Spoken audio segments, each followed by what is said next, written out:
how do you understand the mind? And in terms of like definitions and basically how it applies to your work, how do you define the mind in general? Yes. Yeah. Yeah, how I define it is really not academic. Like for me, I've read academic things, which I mean philosophical and neuroscience and psychological. But I want to define it more in the common sense kind of wananchi way, which is, yeah, because once you go academic, then we will we'll end up on theories because everything is this person said this, Freud said that, whatever. So the way I understand the mind is not academic. I'm just saying it is the the inner the inner self of a person that does mental functions like introspection, planning, thinking. So that inner part of you, which is around here, it's not here, but it is somewhere there, which does those functions: introspection, planning, thinking, and the likes. So this is a very individual framework, basically, of the executive function of the human. Mm-hmm. The structure in which decisions are made by the individual themselves. Mm-hmm. It's less. Oh, no. Social structure. Yes. No. I did not mention that, but I believe it has a collective, it has a social. A social part to it. And actually, if you haven't read, but my second book, which is the main book people like, I contextually, not contextually, like I try to persuade, I agree and try to persuade people about the fact that the collective mind, there is something like a collective mind, and that collective mind has rules and structures that are different from the individual mind. So, for example, I was born in a village, and if you're in a clan or a communal setting, there is a collective mind, and that collective mind. The best way I talk about it is in a book. I borrowed someone's theory. Is there's a collective paradigm. There's a collective paradigm whereby the way you think and the way I think and the way we expect as a group, somehow there is a sixth sense, or there is some element that connects us, and that's on the collective. And if I were to move from that collective, which I did, I left my village and went to Buganda, and there is a disconnect. And when I left Uganda and went to the US, there is another disconnect. But because I knew the collective mind, I was able to see that that conflict, or disconnection when you leave a collective. Yeah. I see. Okay. So maybe just to echo it back. So basically, so my training is as a software engineer, right? Okay. And I'm going to use some of the sort of technical terms there, but as metaphors, because I think it's a language I'm used to, right? So you would think of this as a system with subsystems, right? So you have an individual mind, but still this individual mind is dependent on this, bigger mind. But so for example, for your journey, if you leave your village, come maybe into the capital, then the framework here is basically supposed to help this individual mind. Is it supposed to help it unplug from the collective mind, the village, so it can be available to plug into the urban mind? Or is it supposed to help it integrate the village mind with the urban mind? The latter. The latter. Okay. Is supposed to integrate. Why? Because like every community, our whole history is based on that. Like 200 years ago, when your ancestor moved from one village, what did he do? He integrated where he was coming from to the new environment. So that is the work we are supposed to do. But the fact is, many of our individual minds cannot do it. Cannot do it, or they fail to do it. And when they fail to do it, that's where the sickness comes in, or the limitations, where people stop being functional. So, for example, when my first 2 years my first year was kind of functional, but once I started having conflicts or in my mind, I realized I could not function. Why? Because as an individual, I was trying to adjust to this American society in a very suboptimal way, because the language I wasn't understanding, all the other things. So it took a while, in order for me to be functional. And that being functional is whereby I look back at my collective mind, and then I'm able to see what works, what makes me animated and functional in this new environment, and even allows me to bring new possibilities. I see. No, I think that makes sense. Maybe we can now move on to the other part, and I totally agree, I think. Okay, good. We're on the same page there. Cool. Yes. So, yes, I want now to understand why, in your perspective, this is a burden to the African mind. And the reason I want to ask this question is because I imagine anyone coming from anywhere, even if you're coming from Europe, right? If you're coming from Europe, maybe to go and be as an actor in Los Angeles, you're coming with, again, a mind that is European, wherever you're coming from, and you still have to integrate it within the LA mind, basically, right? Yes. So why do you frame your work as if this is a burden to just the African? Oh, that's a very loaded question. And Kenneth, I have an answer for it. Have you read about this? I came around my ideas 23 years ago, and I've been working on them. But have you heard of this philosophy called existential philosophy? Existentialism. Yes. Yeah, existentialism. Yes. I just knew about it maybe 7 years ago. So throughout my whole work, I didn't know anything about that. But once I dug into existentialism, I agreed with a lot of that stuff. And it's what is going to base my response. So the fact is, Europeans, Africans, everyone, we are just thrown into life. We are just thrown into this world.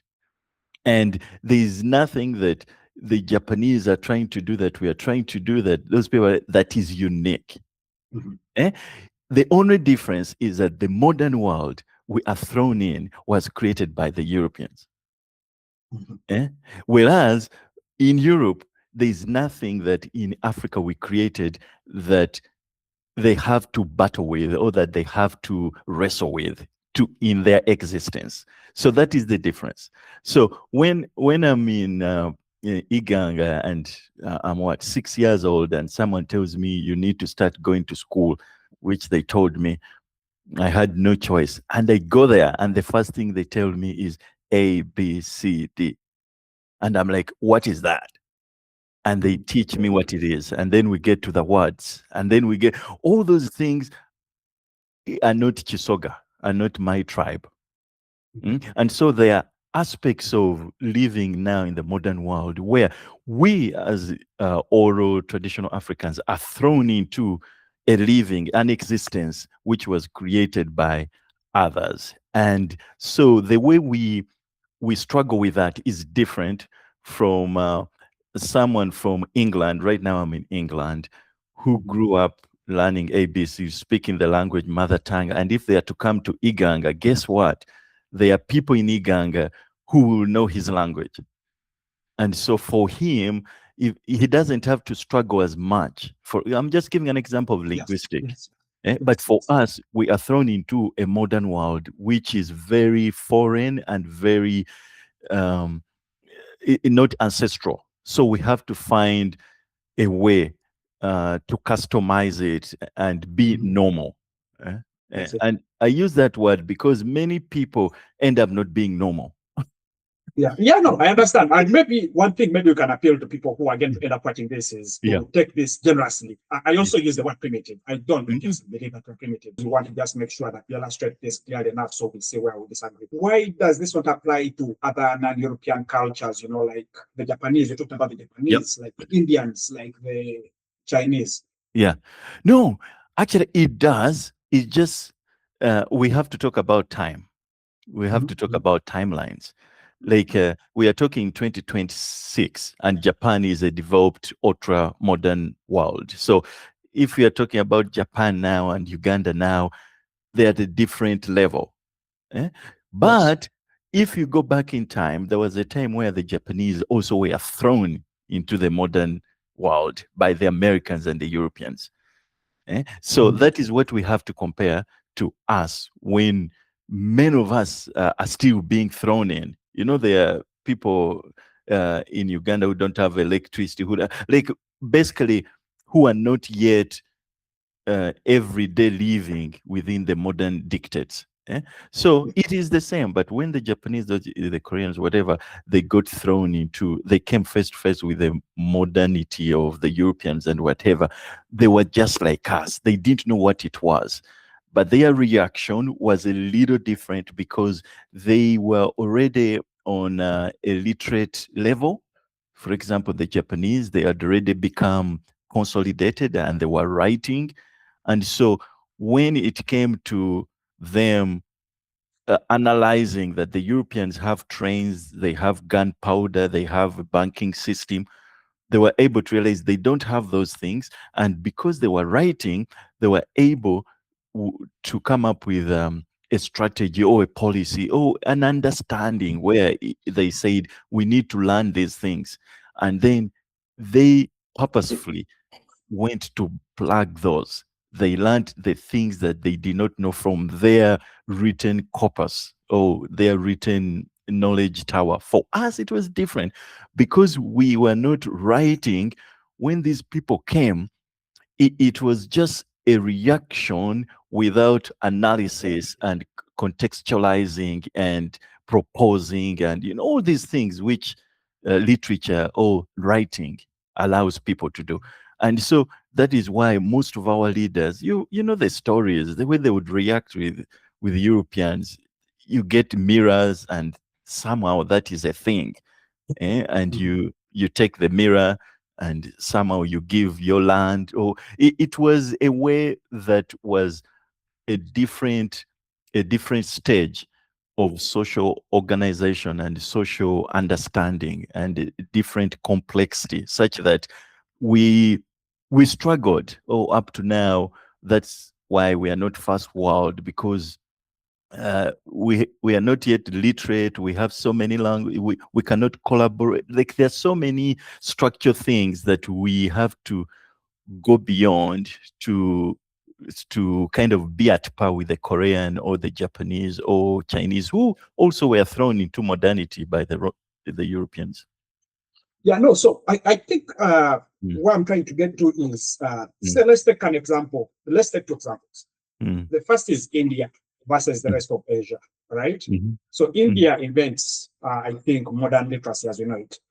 India invents the numbers, the numeric system that we use, that gets taken on by the Arabs to form the Hindu-Arabic numerals. The Hindus write, and way before the Japanese. In fact, it's the Chinese, I think, when they wanted to, I think it was one emperor in Japan wanted to import Buddhism, that starts taking Japan to a course of starting to learn to write like the Chinese, right?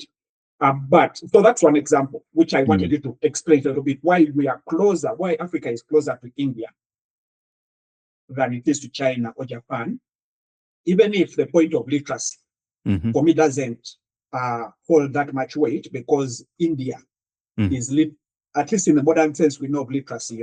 There was some literacy in the West with the Sumerians and whatnot, with pictography. It wasn't as advanced as the Sanskrit system in India. Right? Even if India sort of gets the first step in literacy, and even numeracy, actually, not just literacy, the Indians were so good at mathematics and counting. In fact, a lot of their structure of worshipping is very numeric. Why the Indians are closer to Africa. What do you mean by closer? Sort of economically, the terms I think that you hold of value, there's a lot of poverty in India, because I think once upon a time, in my father's lifetime, South Korea was poorer than Uganda. Yes. No, so, I have an answer for that. I discussed this in my first book, literally 24 years ago, The Fourth Heritage. I think the second chapter. The first chapter I talk about the need for development, mental and social, whatever. And then the second chapter, I talk about why the Far East Asians, this is Japan, Korea, Taiwan, why they have developed just the same way the Western Europeans have developed. And it is a combination of what literacy is. I don't think I specifically even said literacy, but it's a combination of a people being able to have a certain work ethic that is tied to their identity. So you are this, but there's the way you work that is not foreign to who you are. And so knowing yourself and having a work ethic that is innovative or creative or like a positive work ethic as opposed to one that is not that positive, that is the only thing that leads people to develop. Like, you have to be working hard. Even Africans work hard, Indians work hard, but the fact is that who are they? What is their identity? So the Western Europeans and all these people, they worked hard and they developed, but based on a work ethic that came out of what they call the Protestant work ethic, where these individuals would just be heroes of industries and heroes just from the personal yearning, which has a religious kind of compass, to actualize self. This is the Western thing. It's not Eastern Europe, it's not Asian, it's not African. The Far Eastern, they are not on the self, they are rather on the work perfection. For 8,000 years, their whole culture, who they are, is about perfecting work. Like just doing one single thing until it is perfect. Like if you know about tea making in Japan or clean, like is who they are, and then they work throughout their whole life based on perfecting a thing. So my theory was that that's why those are the only two developed peoples. And all the other peoples, if you learn from the work ethic or if you learn from the self, which is the individuation of the West, as long as you either one of those two, then you work and you become developed. So if it comes to like a Middle East, they are not developed. They just copy Western technology and Western people, and they build skyscrapers. But in terms of indigenous technology, innovation, we don't read anything of that. The whole Africa, you know who we are. Like the Western people came to South Africa and they were able to develop very quickly until they even had nuclear weapons, whatever. The Japanese, you know, they were when the Americans first went there, it's in the 17th century or 18th, I forget. It took them a while, but by 1904, they were more developed than Russia, and they beat Russia in that war. So to answer your question, the Far Eastern people, because of their work perfection, which comes from a Confucius kind of psychological tuning, they are able to know self and work, just like the Western people, because of the Protestant work ethic. Not all Protestants, but the Genesis, they're able to know self and work. For us and the other people you talk about, we always debating, who are we? Who are we? And by not conclusively saying we are Ugandans, or we are Baganda, or we are, there is something seeps from your energy that will not allow you to work, to have that work ethic, which will lead to development. In a short form, that is how I concluded it. Self, identity, and the work ethic. Okay. Yeah, and I'm not to re-echo this. So basically, and this is, I think, a big theme of some of your work, and the work that I'm exposed to.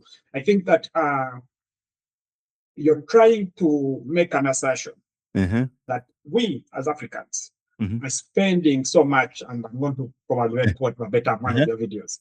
Are spending so much mental effort in maybe what I'm going to call identity computation. You know, we are trying to compute an identity. And for that reason, societies that already get identity as a given, you know, say you're saying the Protestant culture of the West, and maybe the Confucius. The Confucius culture of the Far East.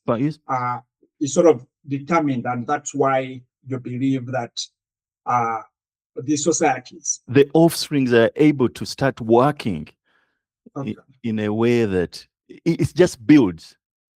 It builds on that work foundation. So,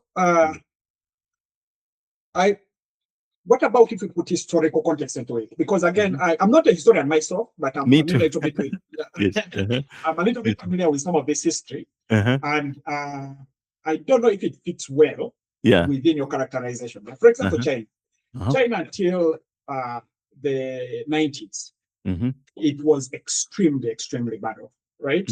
So China sees a string of revolutions that get it to a place where today they're probably competing to be the next superpower, right?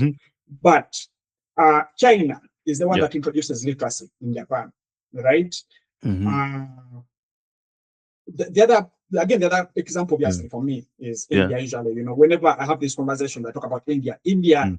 In terms of what we call today the modern mind, what I call the modern mind, thinking through words, not just symbols and stuff like that.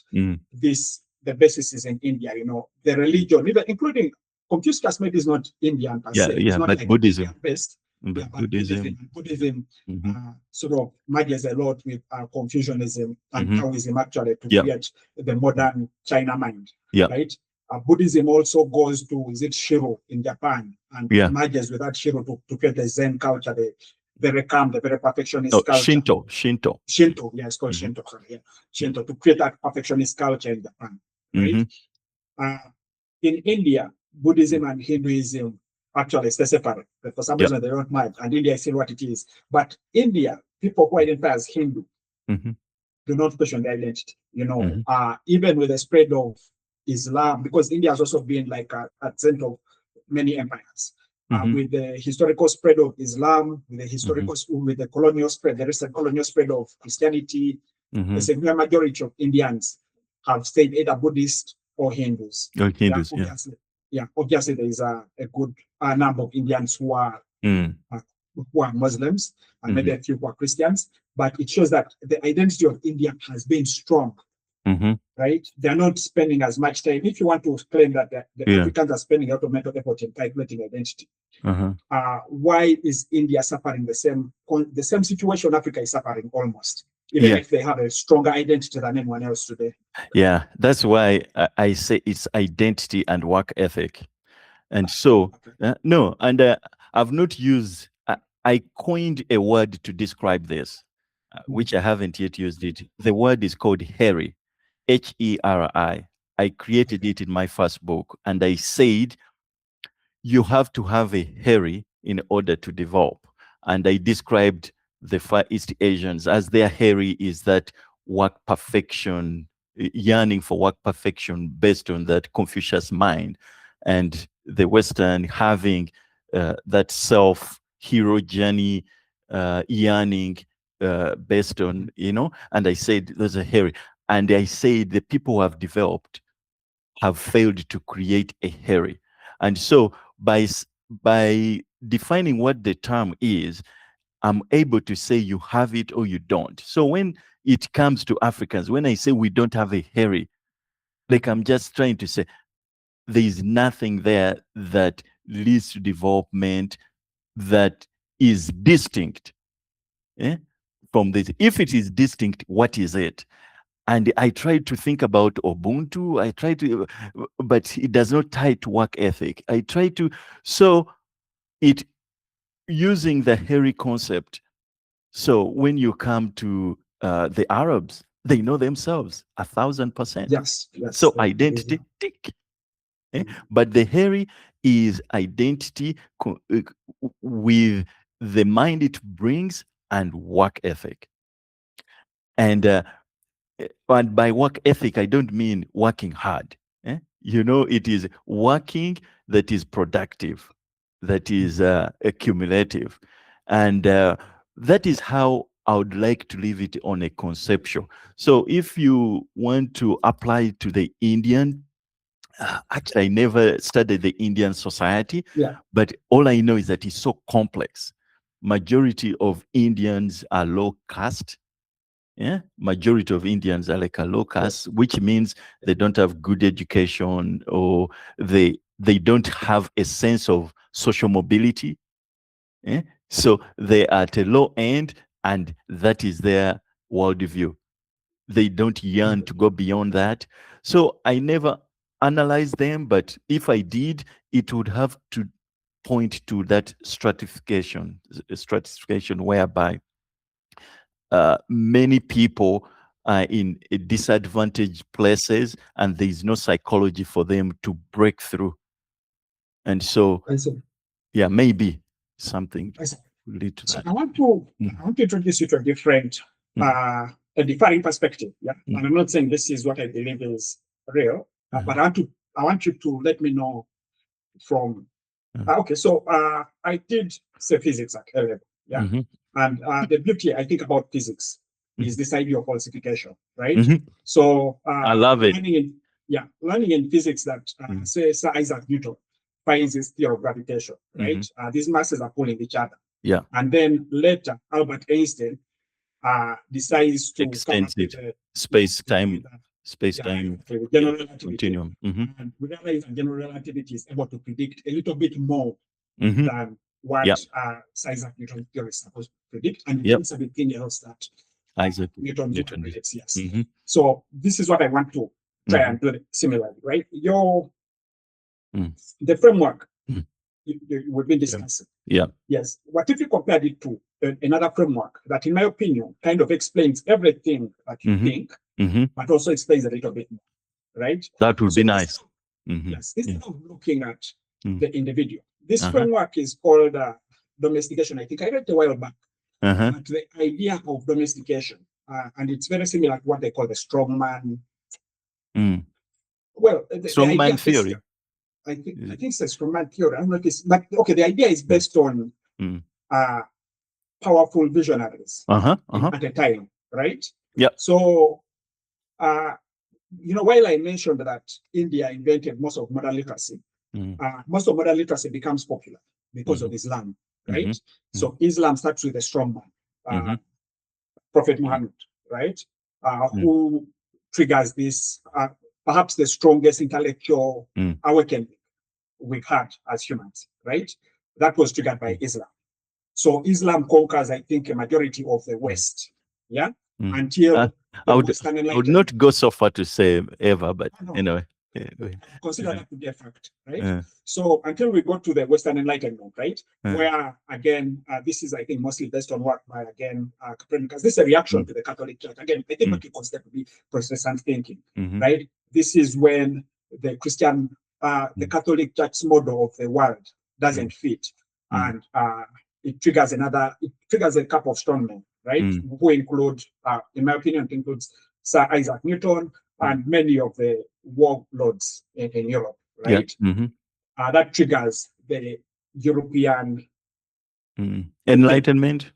The Enlightenment, yeah. But all of these things fit within a framework that I wish I'd actually referred to it before. I didn't know we're going to go this direction. This deep. Yeah. But it's called the domestication framework, where one person, if I chose, say, in my family to decide for them, I tell my children, my will is not here. If I say sit, you sit. If I say stand, you stand, right? Let me think for you. I'm going to give you a few frameworks on how you can give me feedback. But if I don't disagree with your feedback, my will is the way, right? And again, because of this, a lot of other cultures, actually including Indians, were able to tame, say, lions, maybe not lions, but were able to tame like elephants, tigers, elephants. And then dogs recently, domesticating dogs, domesticating livestock that, getting, say, wild horses and zebras to become horses that we know now and things like that. And this is, my will can overpower yours. So there's another piece of work that is not very academic. It's more spiritual and a bit weird by a writer called Aleister Crowley.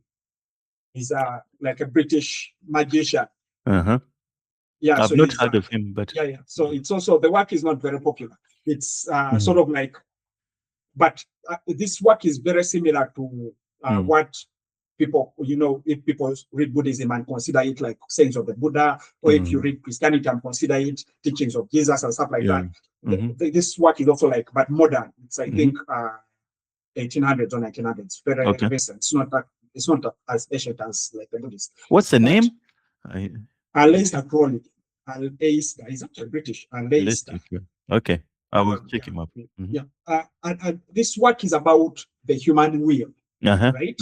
And if, for example, the British are, because the British have that hierarchical structure already, right? They have, because again of this strongman thing that goes through. So, I don't know how to break this simply, but there are empires before the British Empire, right? And almost the whole globe, apart from Australia, New Zealand, and Africa, and Sub-Saharan Africa, at some point is always living within an empire, right? So China itself is actually a little bit isolated, but China, the whole thing has always been decentralized societies, but at some point there was an empire on top of China. Japan has been known historically as an imperial empire. It has also tried to conquer Koreas and whatnot. Then we have the Ottoman, the empire again. Then we have the Romans, actually. We have the Romans, those are, I think they actually make that idea solid. The empire that ends up becoming the church. And then we have the British Empire, the empire that finally breaks through the Sub-Saharan Africa.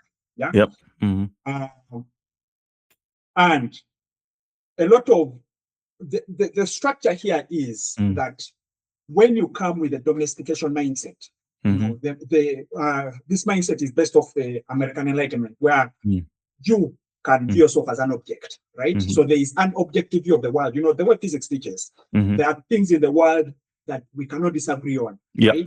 Like, the force due to gravity and things like that. There is an objective view. Yes.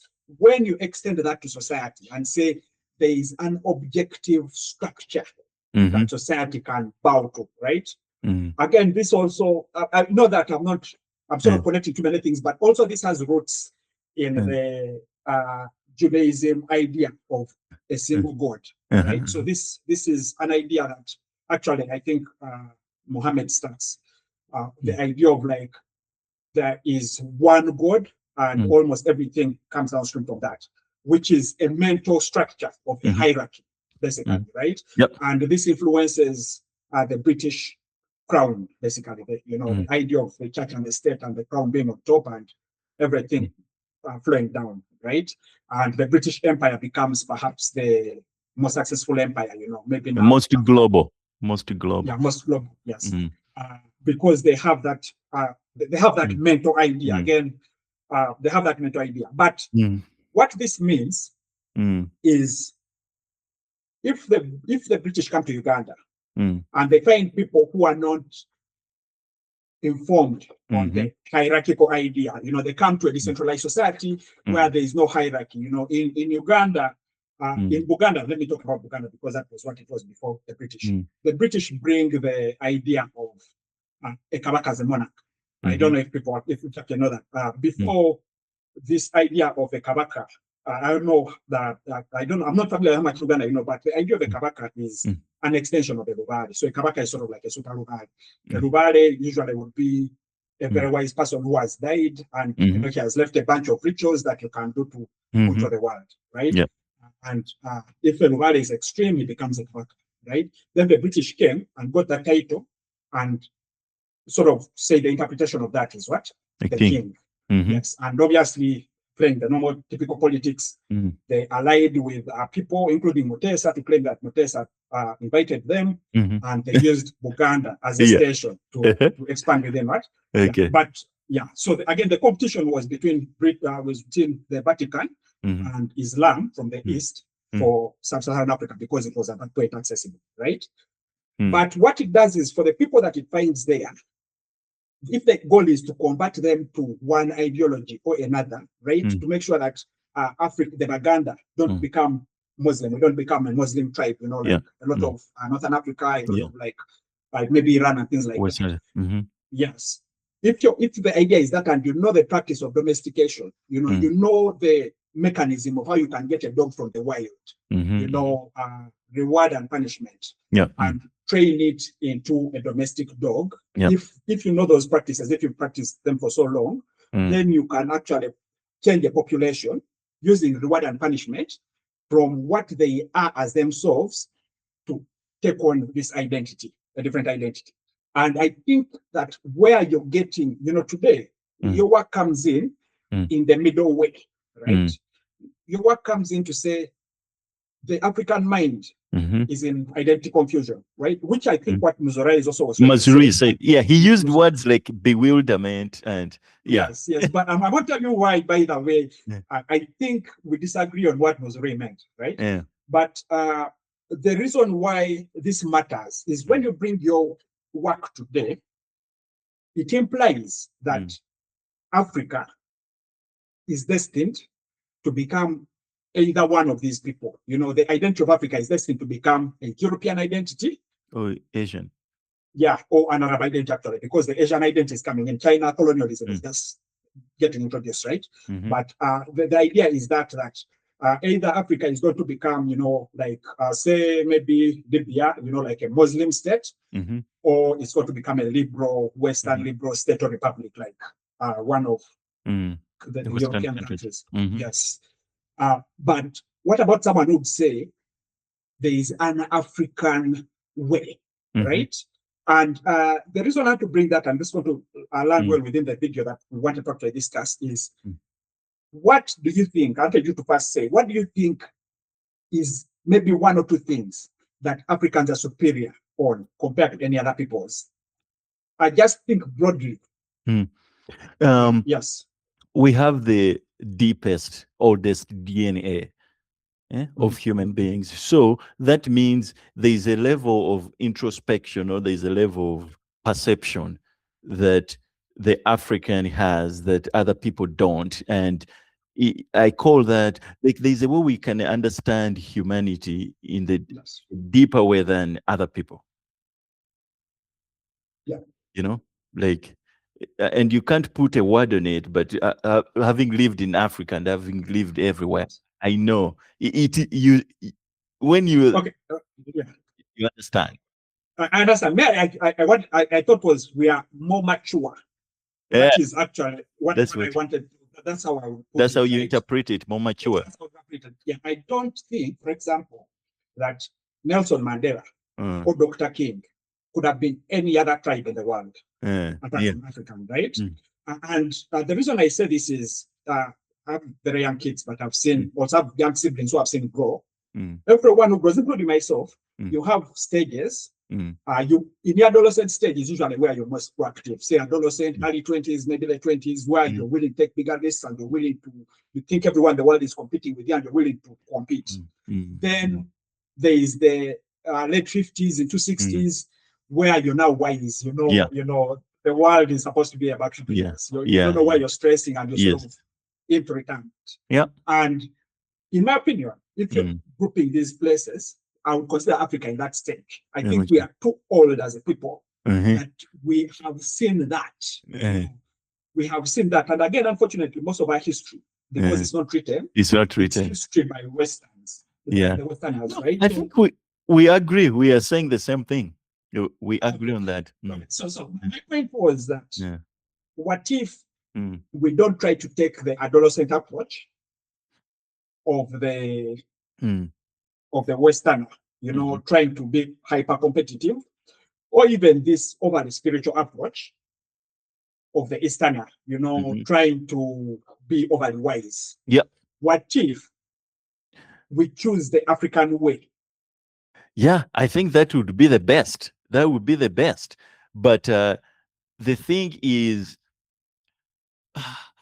and this is what I keep preaching. I keep preaching there has to be an African thing. There has to be an African way. It's just as far as the hairy, I've failed to say this is the African hairy. And in my book, beyond the fourth heritage, the thesis is about my personal heri. And I'm trying to say, could this be my thing? But then I don't know if it can be the African thing. So when you say African, we are so diverse. Actually, just saying the African thing is an oxymoron. There is nothing like an African thing. There has to be some aspect within Africa, you know? So like the whole of Europe, not all of it is developed. It's specifically Western Europe and specifically the same of Asia, not all Asia. So when you say Africa, it can't be the geography. It cannot be the whole geography. It can't be the 3,000 tribes. There has to be a thing which raises on top, and then all the others look up to it. And that is what I'm trying to figure it out. You're right. It's not going to be Japanese. It's not going to be Western. But we need to name it. And that's why I really, everything I do, I try to give it for free, and I try to engage people because I just want to tickle such that maybe someone will say it. Someone will actually be able to say, this is how, this is what it is. Yeah, I see. And first of all, I have to be very respectful of your time. So maybe we shall reschedule. We can do 5-10 minutes. We can do 5. Okay. Yeah, but my opinion of that is one thing that a lot of people sort of take as, first of all, a disadvantage or straight up dismiss that is strong about Africa is the fact that it is diverse. You know, if you read the history, say, for example, of pre-colonial Africa, we start with an empire. We start with the Chwezi, you know. The Chwezi, these are considered to be demigods. They can do miracles and so on and so forth.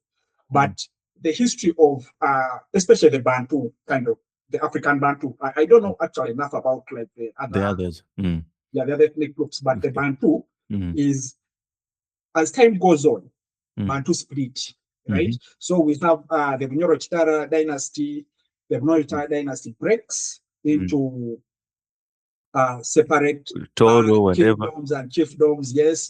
And you know, with time that went on, chiefdoms keep breaking.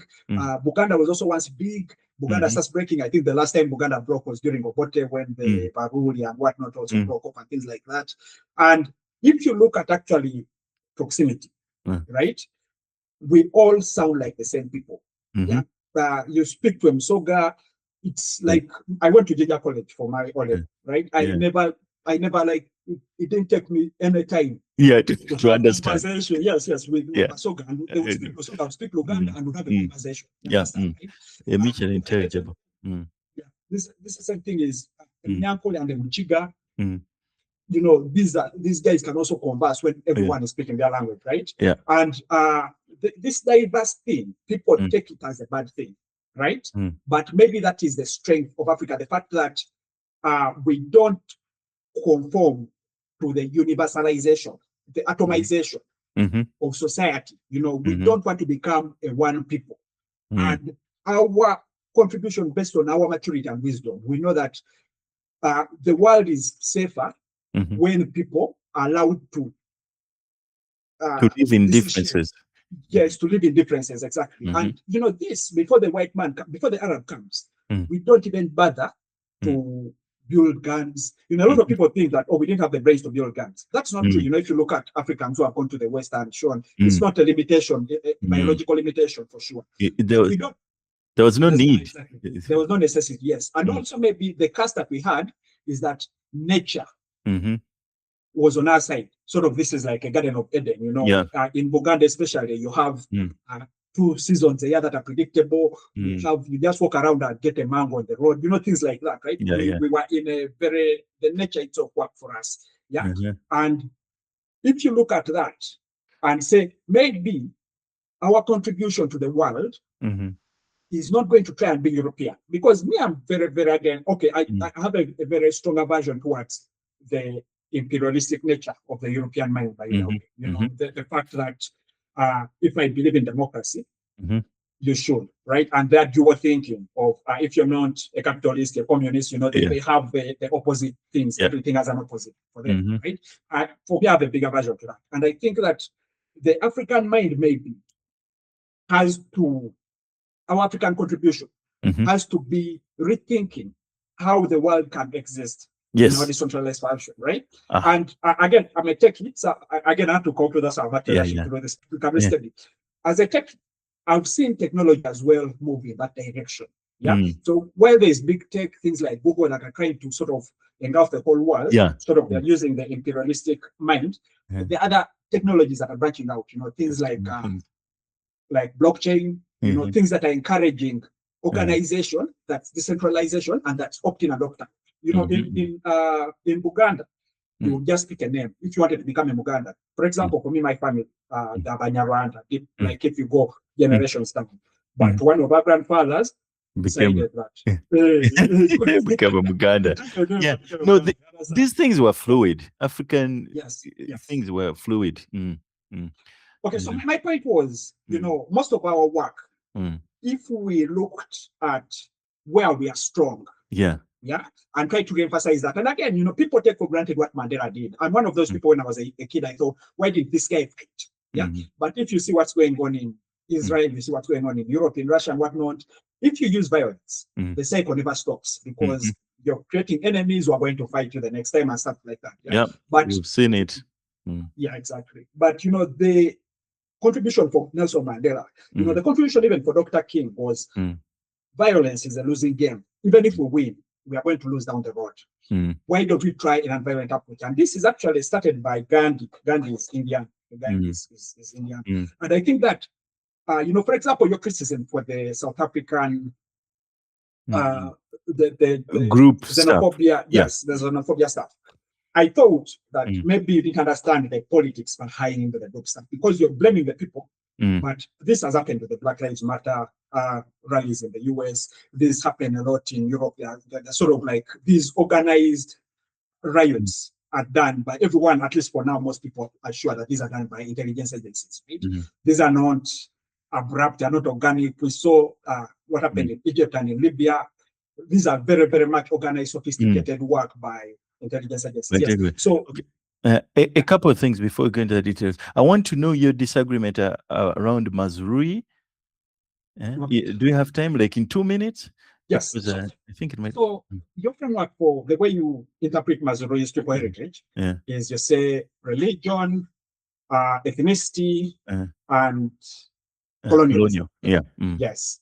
Mazrui actually say indigenous. Yes. Islam. And the West. Western. Yes. Yep. So Western included Christianity. So religion already included within the Western.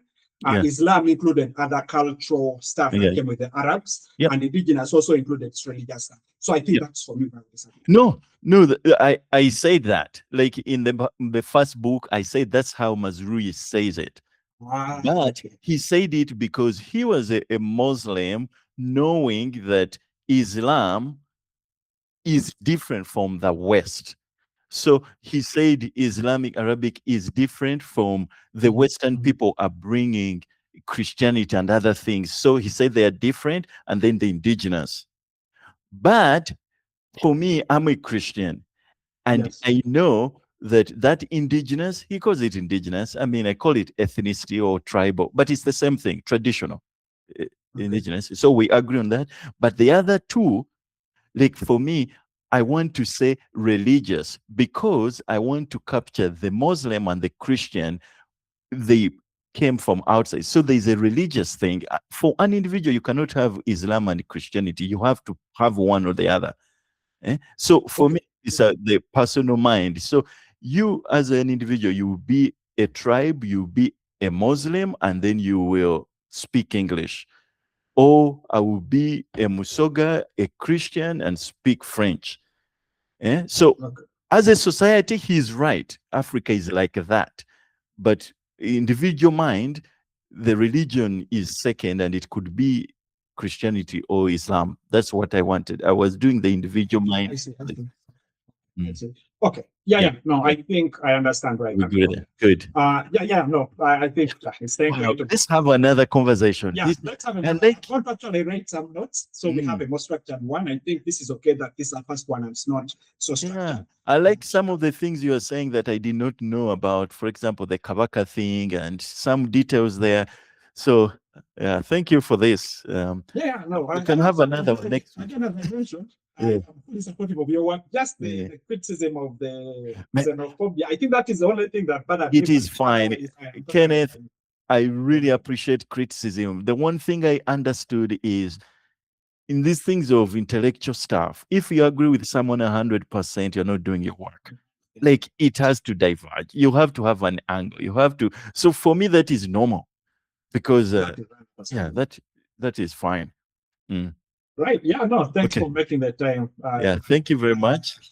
I really appreciate this. You let me know again. This time actually for me is fine. Usually I'm 7 to like 8. I have some time, unless on a Friday. But this time, let me know when you have more time and we can reschedule and maybe even be a bit more structured. Yeah, sounds good. Put some things down and let's be more structured. But I like the conversations. And just to end, I wrote a paper called EDSAC, and it's an acronym. Era, dominant identity, individuation. But the second to last is called articulation. And I'm trying to say, at some point, we need to articulate that African thing that can go to the top. Articulate it such that I can read it. Because you can articulate it in a song or verbally, but this has been done for centuries and somehow the hairy hasn't come up.